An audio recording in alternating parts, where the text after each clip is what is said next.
বৃদ্ধ যারা নিজেদের মেধা, যোগ্যতা এবং কর্মগুণে এই শহরের বিভিন্ন সামাজিক, সাংস্কৃতিক, পেশাজীবী সংগঠনের নেতৃত্ব দিচ্ছেন এবং বিভিন্ন প্রান্ত থেকে আগত বাংলাদেশ জাতীয়তাবাদী দলের বিভিন্ন পর্যায়ের শুভাকাঙ্ক্ষীবৃন্দ, গণমাধ্যমের বন্ধুরা, আসসালামু আলাইকুম।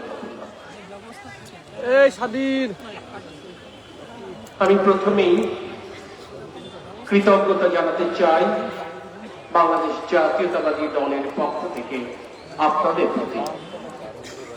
গত প্রায় 7-8টি বছর আমরা প্রতিনিয়ত আপনাদের কাছে পৌঁছাবার চেষ্টা করেছি, আপনাদের কাছে অনুরোধ করেছি আমাদের প্রিয় নেত্রী, দেশনেত্রী বেগম খালেদা জিয়ার সুস্থতা কামনায় দোয়া করতে।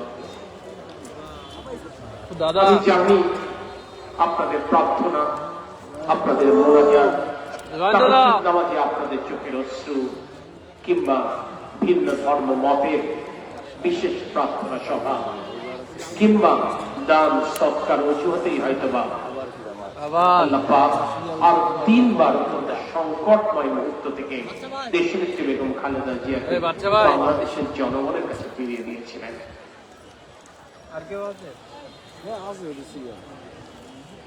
এই পৃথিবীতে আমরা যেমন আসার যেমন একটি নির্দিষ্ট সময় সৃষ্টিকর্তা নির্ধারণ করে রেখেছেন, এই পৃথিবী থেকে বিদায়ের ঘণ্টিও নির্ধারিত।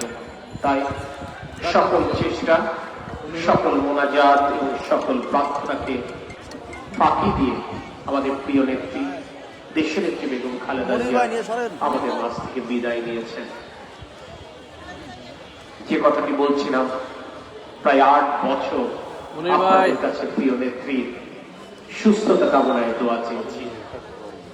আর আজ আমি এবং আমরা এই মঞ্চে দাঁড়িয়েছি প্রথমবারের মতো তার রুহের মাগফিরাত কামনায় দোয়া চাইতে। প্রিয় জনবাসী, দেশনেত্রী বেগম খালেদা জিয়া নিছক কোনো রাজনৈতিক ব্যক্তিত্ব নন। দেশনেত্রী বেগম খালেদা জিয়া আর 10টি প্রধানমন্ত্রীর মতো নন। দেশনেত্রী বেগম খালেদা জিয়ার সাথে এই যশোরবাসীর এক নিবিড় সম্পর্ক রয়ে গেছে।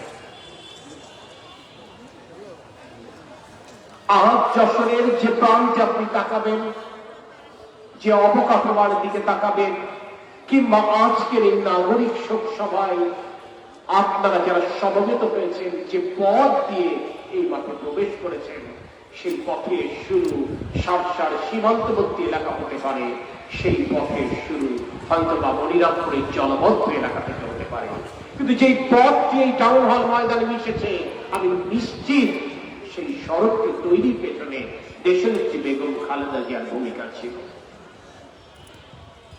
আমি নিশ্চিত আমার প্রজন্মের কেউ যশোরের এমন কোন স্কুল, কলেজ কিংবা মাদ্রাসায় পড়ালেখা করেননি যে স্কুল, কলেজ কিংবা মাদ্রাসার উন্নয়ন কিংবা ভবন নির্মাণে দেশনেত্রী বেগম খালেদা জিয়ার ভূমিকা ছিল না। আজকে নারীর ক্ষমতায়নের কথা বলে আমি সময় ক্ষেপণ করব না। আজ শিক্ষকদের জন্য কিংবা শিক্ষা খাতে দেশনেত্রী বেগম খালেদা জিয়ার অবদানের কথা বলে আমি সময় ক্ষেপণ করব না। আজ ক্রীড়া এবং সাংস্কৃতিক ক্ষেত্রে দেশনেত্রী বেগম খালেদা জিয়া তথা বিএনপির অবদানের কথা বলবার জন্য আমি দাঁড়াইনি।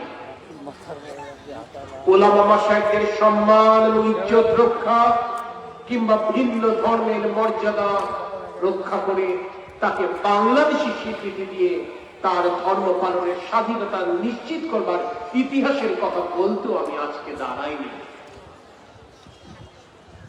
আমি দাঁড়িয়েছি আপনাদের মতো এক শোকাত্ম হৃদয় নিয়ে, কারণ এই মানুষটাকে দেখে, এই মানুষটার গল্প শুনে আমরা বড় হয়েছি। আমার এবং আমাদের জীবন, আমার এবং আমাদের পরিবার, আমাদের বেড়ে ওঠা, আমার এবং আমাদের ক্যারিয়ার বিসর্জন, আমার এবং আমাদের গণতন্ত্রের জন্য লড়াই, সবকিছুই এই মানুষটাকে দেখে। আমি নিশ্চিত এই গল্প আমার একার নয়, এই গল্প আপনাদের মতো হাজারো তরুণ যুবক কিংবা যুবতী। প্রিয় যশোরবাসী, আমরা তাই আজ দাঁড়িয়েছি আপনাদের সাথে সেই নেত্রীকে স্মরণ করতে শ্রদ্ধায়, সেই নেত্রীকে স্মরণ করতে ভালোবাসায়, সেই নেত্রীকে স্মরণ করতে কৃতজ্ঞতায়। আমরা কৃতজ্ঞ আপনাদের প্রতি।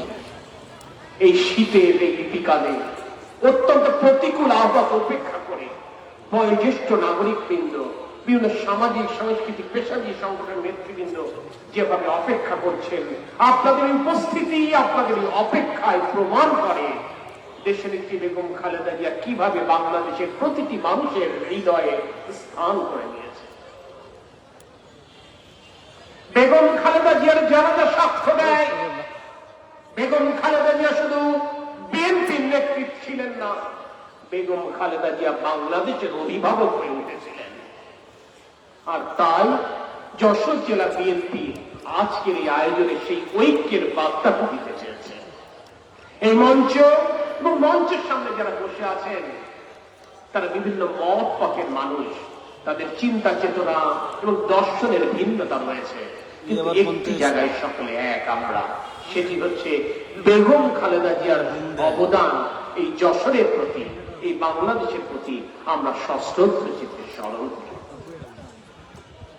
আমি আমার বক্তব্য লম্বা করব না, আমি শুধু এই কথাটি বলবো, আপসহীন নেত্রী দেশনেত্রী বেগম খালেদা জিয়ার কর্মী হিসেবে, তার রাজনৈতিক দলের একজন সদস্য হিসেবে আমরা অঙ্গীকার করতে চাই, বাংলাদেশের স্বাধীনতা এবং সার্বভৌমত্বের প্রশ্নে আমি এবং আমরা কোনদিন আপোষ করব না। ইনশাআল্লাহ আমরা অঙ্গীকার করতে চাই, যশোরবাসীকে সাক্ষ্য রেখে ওয়াদা করতে চাই, গণতন্ত্রের প্রশ্নে আর কোনদিন আপোষ নয়, এবং স্বাধীনতা, সার্বভৌমত্ব এবং গণতন্ত্রের পক্ষে উচ্চকণ্ঠ থাকবার মাধ্যমেই আমরা আমাদের প্রিয় নেত্রী প্রতি পদে প্রতি মুহূর্তে স্মরণ করতে চাই।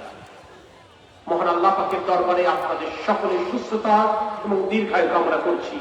বিশ্বাস করি এখানে উপস্থিত পুত পবিত্র অনেক পুণ্যবানের মোনাজাতের হাত উত্তোলনের মাধ্যমে ইনশাআল্লাহ আল্লাহ পাক আমাদের নেত্রীকে মাফ করবেন, তার ভুল ত্রুটি ক্ষমা করবেন এবং কাল কিয়ামতের কঠিন ময়দানে ইনশাআল্লাহ জান্নাতুল ফেরদৌস নসিব করবেন। আল্লাহ হাফেজ। বাংলাদেশ জিন্দাবাদ। ধন্যবাদ।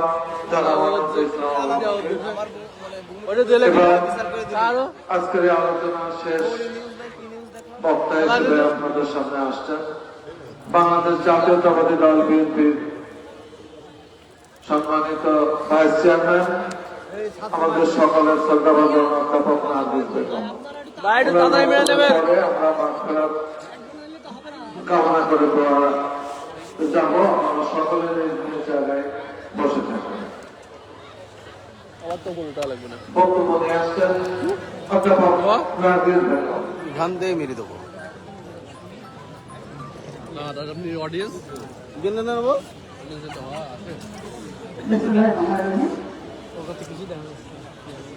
ওয়াল্লা ইয়ে কি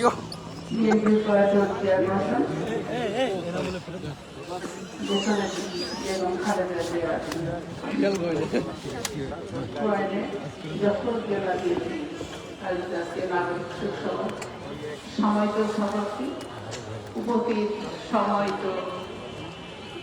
নেতৃবৃন্দ, যশোরবাসী, সকলকে আমার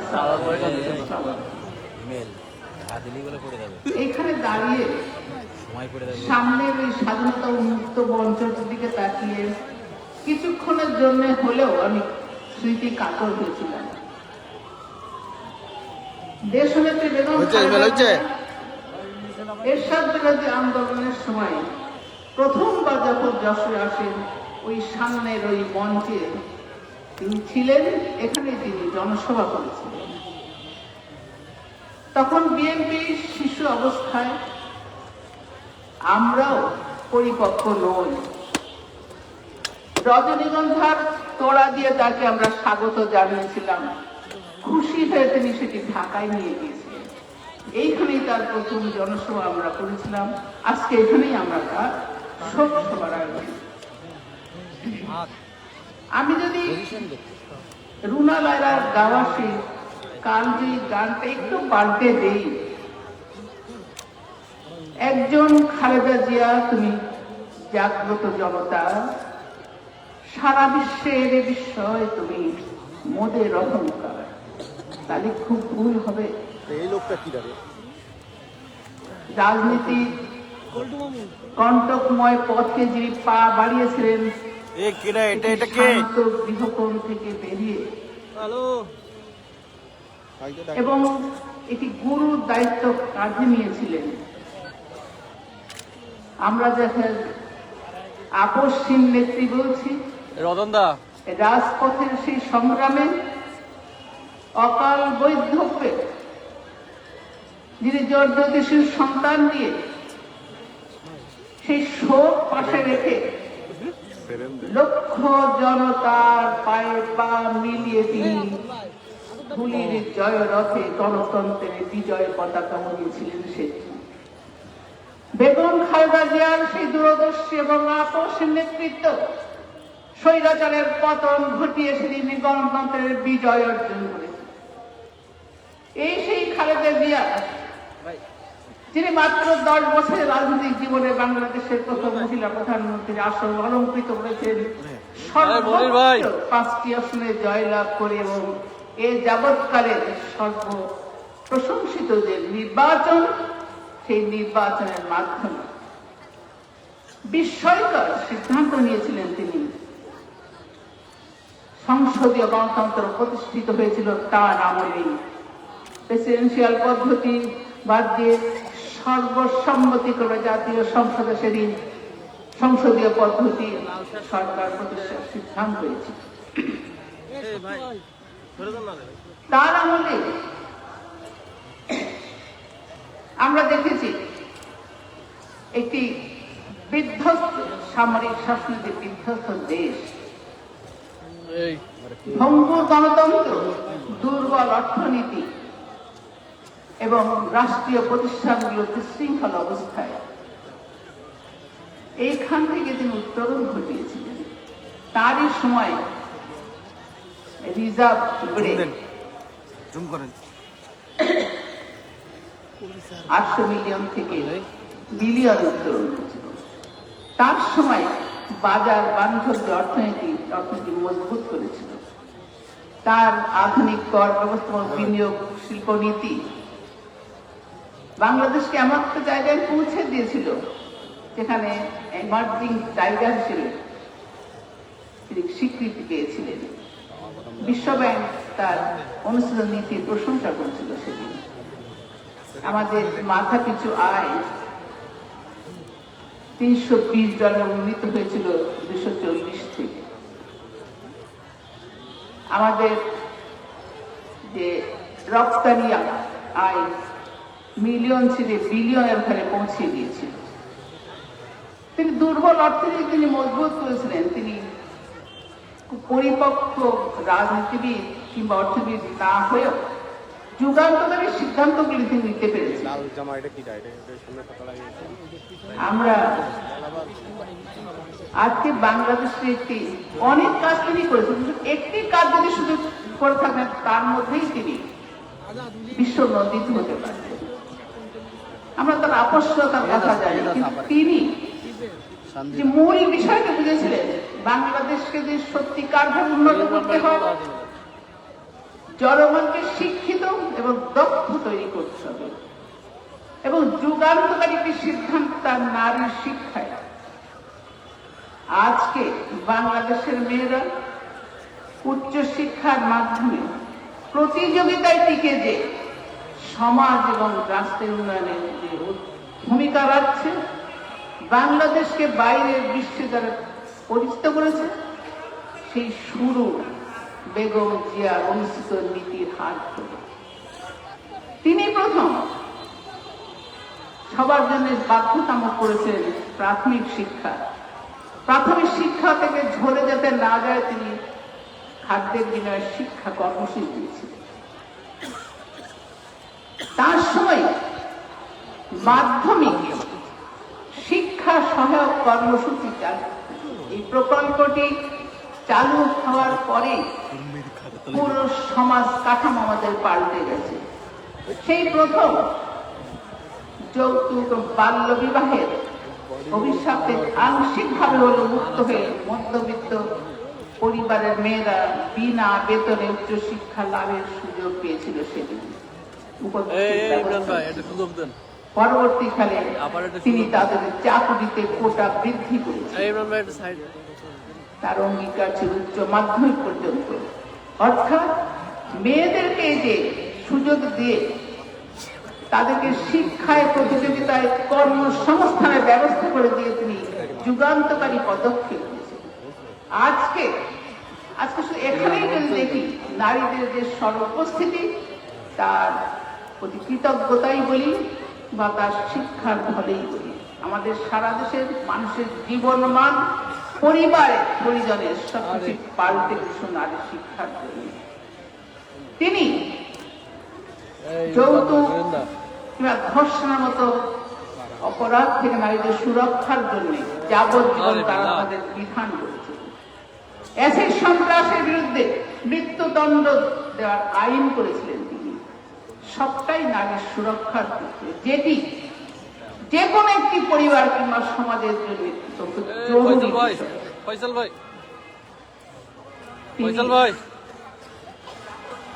সবচেয়ে বড় কাজটি যেটি করেছেন, কথা বেশি বলার সময় নেই, শুধু এইটুকুই বলবো।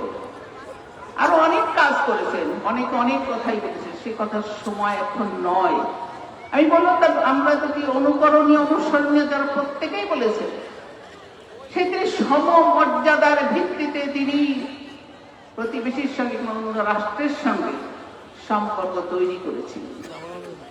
তিনি শুধু একমুখী নীতি নয়, তিনি লুক ইস্ট দৃষ্টি অন্যদিকে ফিরিয়েছিলেন। তিনি জানতেন এত জায়গায় বন্ধুত্ব করে দেশকে সঠিক পথে রাখা যাবে না। তিনি পার্শ্ববর্তী দেশের আগ্রাসী নীতির সামনে সদা উন্নতশীল ছিলেন। অকুতভয়ে তিনি সীমান্ত রক্ষাই হোক, পানির চুক্তি হোক, ব্যবসা বাণিজ্য হোক, সমমর্যাদার ভিত্তিতেই সরকারকে প্রতিনিধিত্ব তিনি করেছেন। তিনি জানতেন আমরা দেশ ছোট হতে পারি, কিন্তু আমরা স্বাধীন এবং সার্বভৌমত্বের অধিকারী। আজকে তার এই স্মরণ সভায় দাঁড়িয়ে আমরা মনে করব তার সেই ডাক, যে সেটা আমরা অনেকে বুঝি নাই, দেশ বাঁচাও, মানুষ বাঁচাও। এই ডাক প্রতিনিয়ত যদি আমাদের কানে কানে, হৃদয়ে অনুমিত হয়, যদি আমরা সেই অমর বাণীতে শুনতে পারি যে শত্রু মিত্র চিনিয়ে দেবার জন্য তার যে বক্তব্য, ওদের হাতে গোলামীর জিঞ্জির, আমাদের হাতে স্বাধীনতার পতাকা। এই যে শত্রু মিত্র চিনিয়ে দেবার যে ক্ষমতা ছিল তার, সেইটি যদি আমরা ধারণ করতে পারি, যদি দেশের স্বাধীনতার সার্বভৌমত্ব সুরক্ষায় আমরা অতন্ত্র প্রহরীর মতো দাঁড়িয়ে থাকতে পারি, এই স্বাধীনতার পতাকা উত্তোলন করবার জন্য, গণতন্ত্রকে সুরক্ষিত করবার জন্য, তার যাত্রাকে নিষ্কণ্ঠ করবার জন্য এই দেশ বারবার শহীদের রক্তে সিঞ্চিত হয়েছিল। সুতরাং আমরা আর সেই পথে ফিরতে চাই না। আজকে জাতীয় ঐক্য তৈরি হয়েছে শুধু বেগম খালেদা জিয়াকে রেখে। তিনি, তাকে আবারও বলতে হয়, তোমার কীর্তির চেয়ে তুমি যে মহৎ। সেই জন্যই তিনি বলেছেন, প্রতিশোধ নয়, প্রতিহিংসা নয়, সকলে মিলে দেশকে গড়তে হবে। তিনি অন্তর্ভুক্তিমূলক রাজনীতি চেয়েছিলেন। সুতরাং আমরা এই দেশকে যারা ভালোবাসি, দেশের জন্য লড়াই করেছি, গণতন্ত্র প্রতিষ্ঠার জন্য লড়াই করেছি, আজকে সেই মহান নেত্রীর সম্মানে এখানে দাঁড়িয়ে আমি সকলের কাছে আবেদন জানাবো, তো আমরাও সে প্রত্যয় নিয়ে যাব এদেশের সাধারণ মানুষের অধিকার আদায়ের জন্য, স্বাধীনতা সার্বভৌমত্ব সুরক্ষার জন্য সকল মৌলিক চাহিদাকে আমরা পূরণ করতে পারি। সেগুলি গণতান্ত্রিক রাষ্ট্র প্রতিষ্ঠার জন্য আমরা সকলে ঐক্যবদ্ধ থাকবো এবং এই যশোরকে আমরা একটি সম্প্রীতি যশোরে পরিণত করবো। ধন্যবাদ সকলকে, সকলে ভালো থাকবে, সুস্থ থাকবে। আল্লাহ হাফেজ। বাংলাদেশ জিন্দাবাদ, বাংলাদেশ জাতীয়তাবাদী দল জিন্দাবাদ। বেগম খালেদা জিয়া ধন্যবাদ অধ্যাপক নার্গিস ইসলাম